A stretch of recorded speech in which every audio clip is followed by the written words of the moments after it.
Hey, welcome back everybody. My name is Junior. Thank you for watching my YouTube channel, Amused Jester. Today we're going to be reviewing and unboxing the Motherbox from Mattel Creations.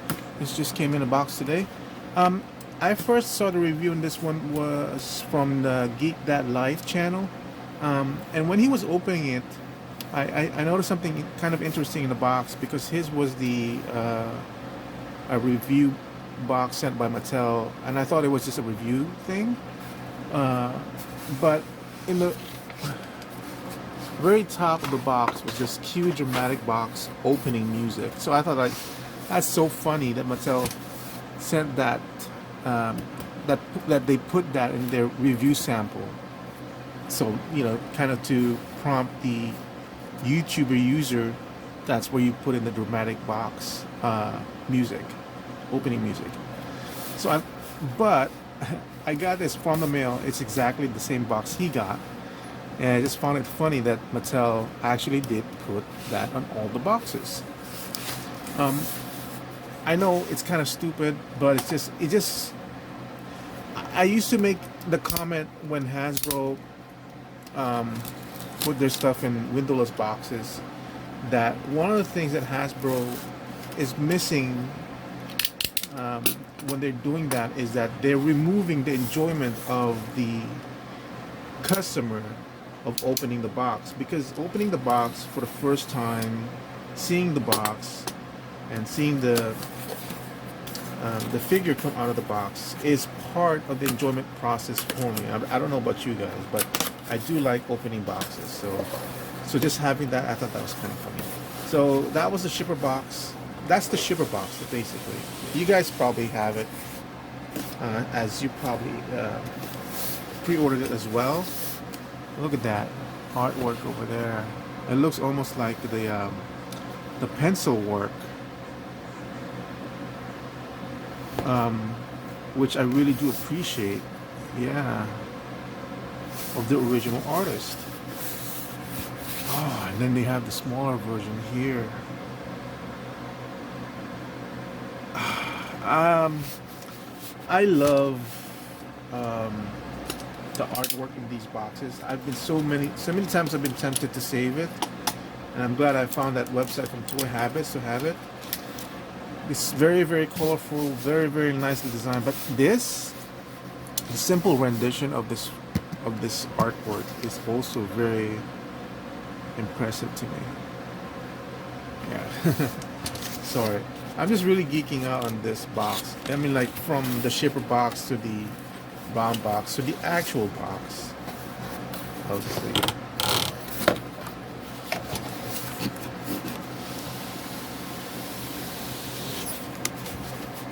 And by the way, there's the infamous list of names that people very are being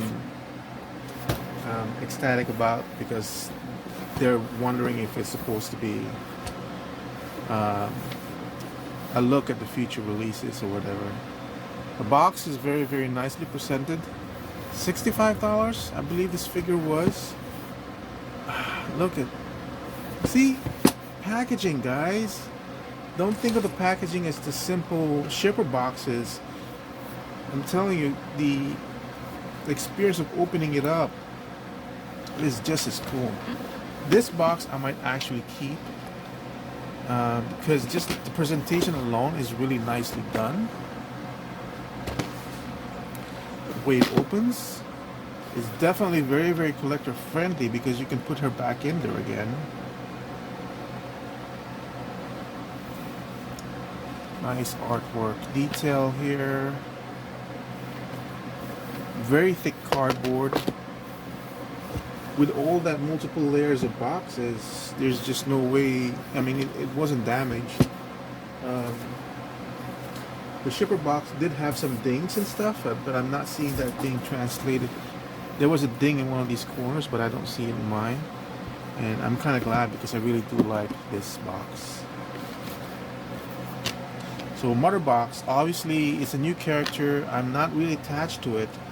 I wasn't sure at first if I was going to buy it, but for $65, a 12-inch figure, I wanted to support um, this kind of effort from Mattel because, as you know, you probably heard me talk about it in my previews, that sometimes I just buy stuff to support a company's efforts, and I really want Mattel to really consider selling 12-inch figures of their Mattel Masterverse line. I'm sorry, Mondo, I love your figures, but if Mattel offers me a $65 12-inch figure, even a $100 figure of a 12-inch figure that has less paint, but the same type of articulation, the same type of um, detail of the sculpture.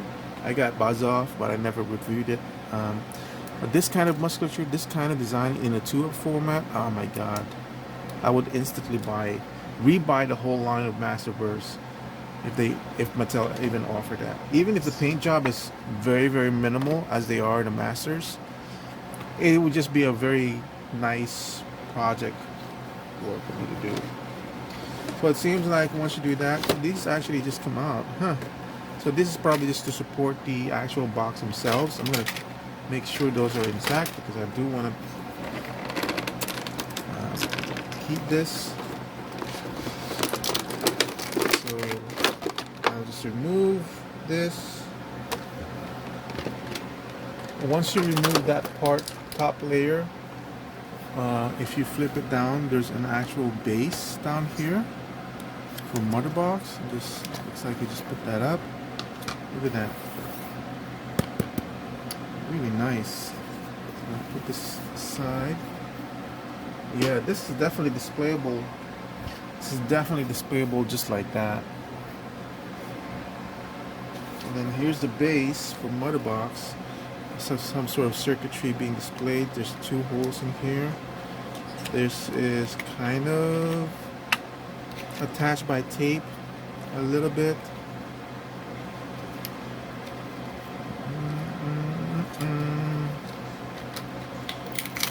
Just pull that off. Okay, let's go back to Motherbox over here. Looks like there's some sort of tape holding her.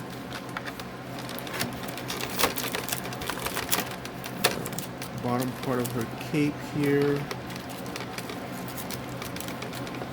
Some tape over here with plastic. This one I'm definitely not gonna keep. This is plastic stuff over here. But it kind of covers the cape to protect it. They look like ribbon cables that she would use. So that's a pretty cool idea. Pretty sure I cut everything. I'm wrong. There's some more stuff I should have cut.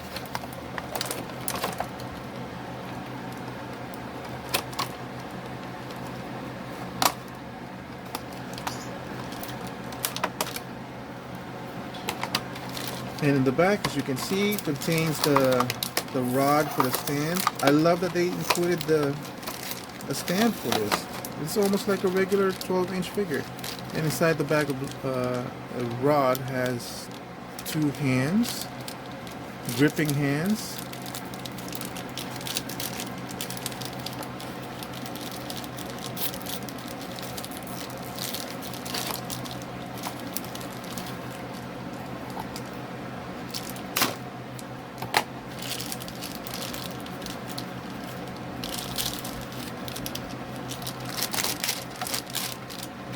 Just be careful when you're removing the stand from the plastic. Even though it's a plastic, it is hollow in the middle. It's a good effort for the price that we're getting, $65, but I feel like this plastic isn't really that very strong. But you know, it's a freebie. There's the extra hands over here. Not a lot of paint. There is paint over here. It is softer plastic, but not too soft. And there's the peg, and it goes like that. This is one piece, so it's not like a real ball joint peg. Nice, you don't see any peg holes too. Okay, is that enough to remove here? kind of. Look at the hands. The hands has some.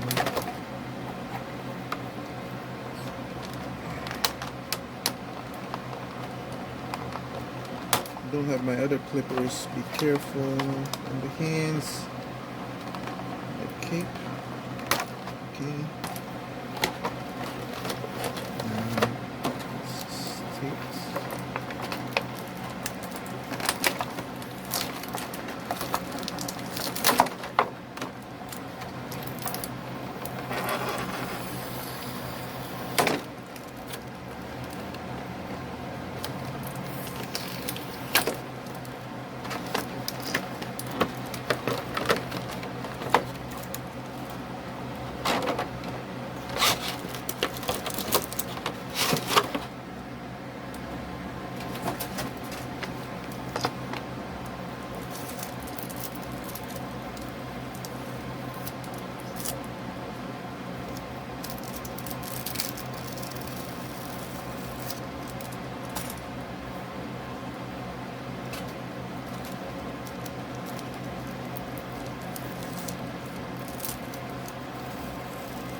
Here's the back of the cape. It's not wired, so it just falls down.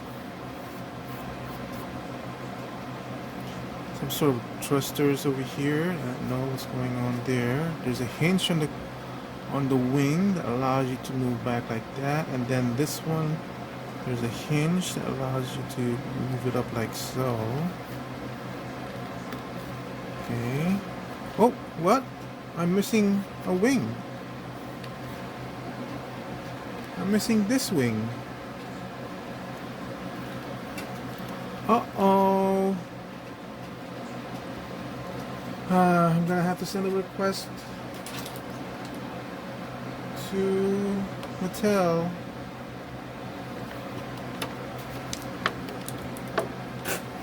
It's not in here. There's nothing in there. There's nothing there.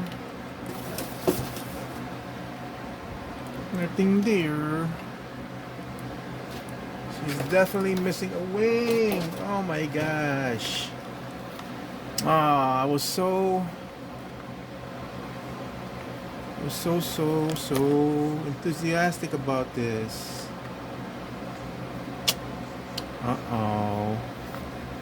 So the wing looks like it's not okay, so there is an attachment in the back, but it's loose. Let me pull this off. So see how it has this hole over here? And while we're here, let's see. It goes up like so. Goes forwards, kind of stiff. Stiff. There's no bicep cut. There's a single joint ball peg, but so the swivel on the elbow should give you that movement to the side. So, and then as we've discussed, in the wrist does have that ball peg like so, but nothing that goes up. And since you can't, it's not a real ball point, you can't just rotate the hand and so that you can have it go up like this. So you're limited by that movement in there. It's got a cut on the midriff over here, or a ball joint it looks like. The head is on a ball joint. Goes down very, very slightly, goes up a little bit more. I do like that head sculpt. The paint looks really well done. I like the distinguishing features of the hook not being same as that one, so it does stand up a little bit more. It's weird that her headdress is patterned after almost like how the Sorceress is, which has the falcon head crest.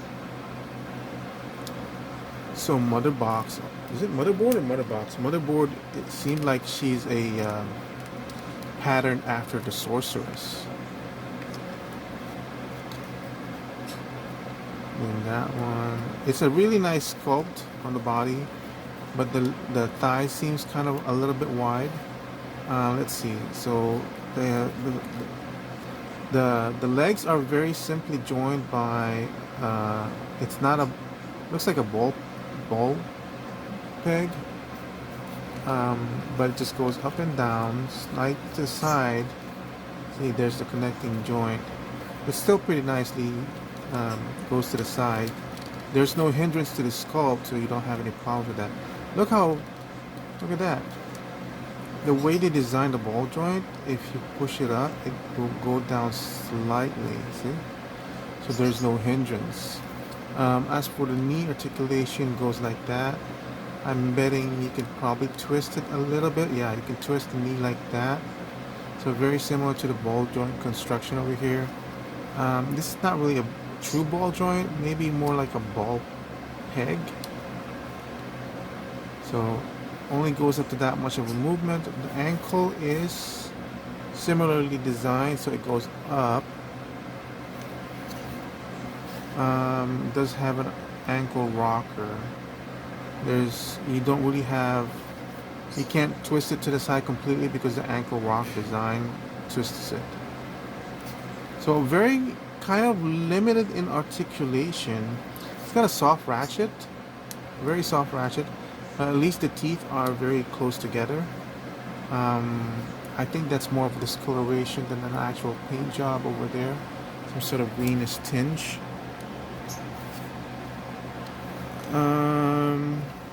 $65. Let's see.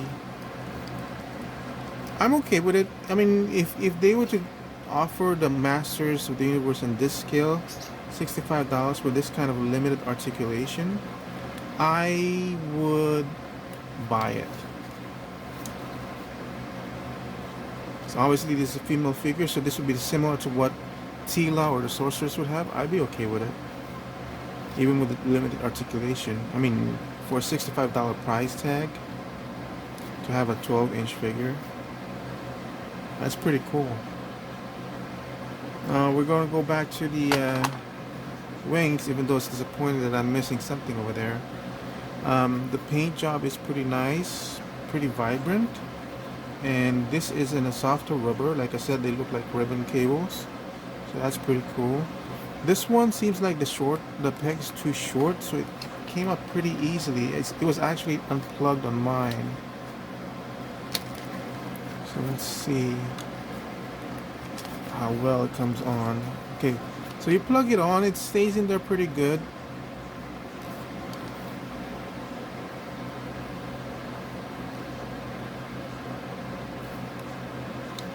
I mean, it would be very imposing. I mean, you see how, because of how this thing is socketed, it can go off to the side here. You can actually even cover her up in a way like that if you wanted to. Nice use of the colors, dark, kind of like a dark purple with a violet and light blue.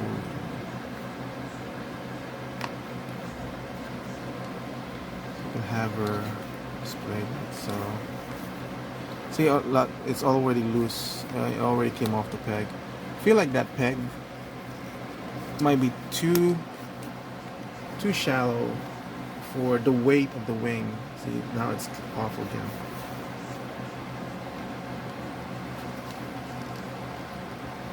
I mean, if you have her obviously horizontal, it will come off, but you can pose her. You can plug it in, you can pose her, and kind of like it will stay. You just can't have a lot of movement. It will come off. The wings are kind of rubbery, softer, so it feels kind of. It just keeps on coming off the back. It's definitely too short, the peg. So this would be one of those figures that you pose and you can leave it and it's not gonna come off unless you start playing with it, and it will be like kind of floppy a little bit. See, but still, it's a good effort for $65. I think the value is there. Um, the review became a little bit negative because it is missing a piece over here. Um, if it weren't for that, I'm kind of disappointed with the limited range of the articulation. It's not the range that's limiting, it's the fact that it's not a real ball joint here, so you can't twist it and play with it to get a different direction of articulation. But still, for a $65 price range, the way it's presented, what's included in it, even though this is it's pretty bare, it's pretty good. I think I think the $65 price range is good for this. This is something I would keep on buying if it was offered in if the regular Mold 2 Masterverse were offered in here. It does have a peg hole for these two peg joints over here, and then you clip on the motherboard, I suppose, in the back. Very loose clipping, but it should be enough to keep her standing.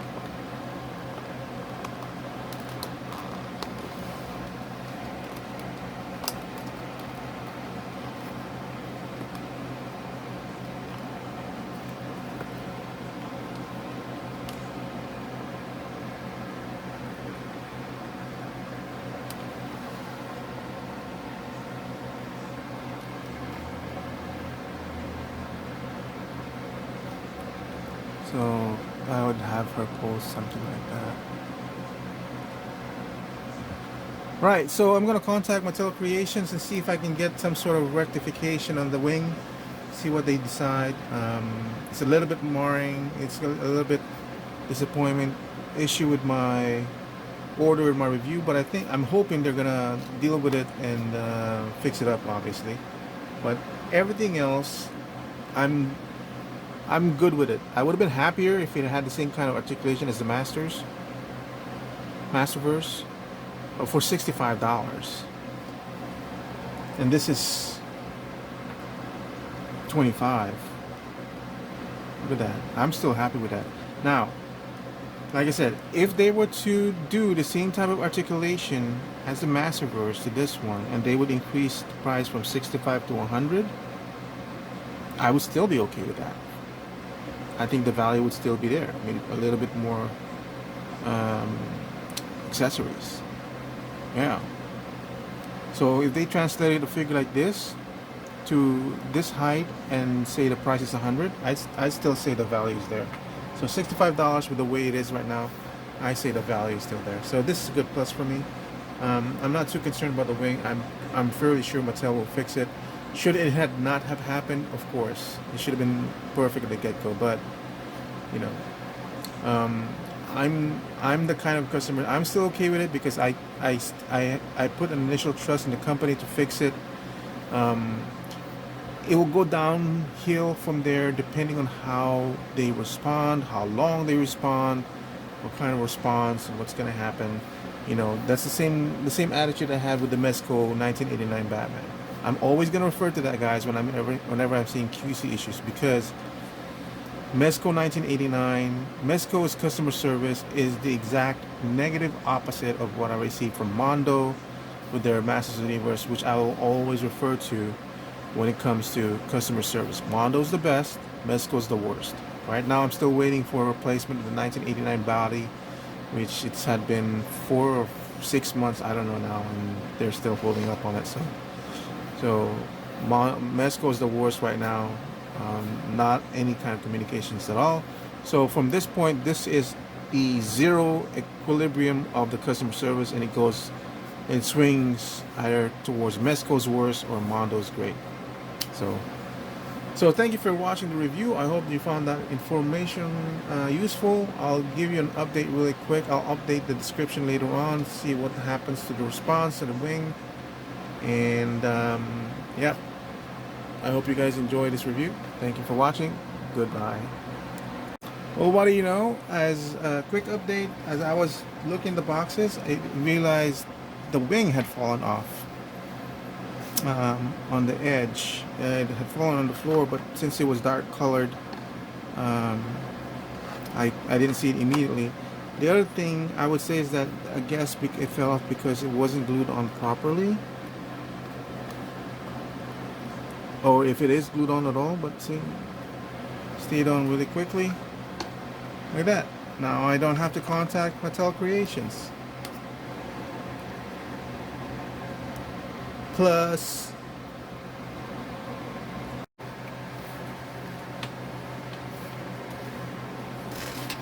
and if you guys are curious, I'm sorry, I'm just adding this on the very end because I just thought about it. If you guys are curious to see how they compare to the Mondo scale of the 12-inch figures, I'm gonna have to do this lying down. I'm gonna take off her cape wings because that just makes it easier. Obviously, you see lying there is Mondo She-Ra. And here is motherboard. So that's sole to sole. Oh my gosh, she's actually just slightly higher than She-Ra, only because of the helmet. Maybe like a quarter of an inch higher. But if you were to look at her lips level and her eye level, they're actually the same height level. There you go. Look at that. I'm gonna keep it. It's gonna be off camera, but that's basically the height level comparison for them. So wow. So even though I feel the height comparison works very well, notice that her biceps are definitely much more thicker than Mondo's. Same with her. Look how much more longer her hands are. I guess you can say that's more of a anatomical feature of her rather than an actual sculpt issue. But yeah, same height, but proportion wise she's slightly more thicker than She-Ra. That's why I prefer the She-Ra aesthetic. But you know, $200, $235, because this is the regular version. No, regular. This is the regular version, $235 versus $65. Come on, guys. Anyway, thanks again. Bye.